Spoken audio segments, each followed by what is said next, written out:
গঙ্গার জল এত কমে যাচ্ছে কেন রে ভাই? তাই গো, দিন দিন কমে যাচ্ছে জল। তোমরা জানো না, শাশুড়িরা সব জল নিয়ে চলে গেছে আমাদেরকে স্নান করার জন্য। কি? তাই তো।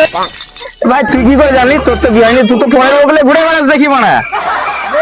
ক্যালি আছে ক্যালি, এসব সবাইকে বলা যাবে না। ভাই কজনের সাথে করে শিখবে? কি রে, কি বলছিস? জামাই ষষ্ঠী রে। ও তাহলে ঠিক আছে। শুনলাম ভাই ভূত করে জামাই ষষ্ঠী, তা আমাকে কিছু টিপস দে। ওদের তোরই ফটাই, আমারও তো ইচ্ছা করে ষষ্ঠী করতে। শোন, তোকে টিপস তো দিব, সামলাতে পারবি তো? পারবো পারবো, তুই বলে তো দেখ। তাহলে শুন ভাই, কি কি লাগে। 10 কেজি মিষ্টি, 10 কেজি দই, আর 5 কেজি ওই রাত্রে বড় রুই নিয়ে যাবে একটা।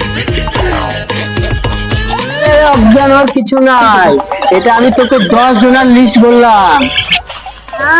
হ্যাঁ।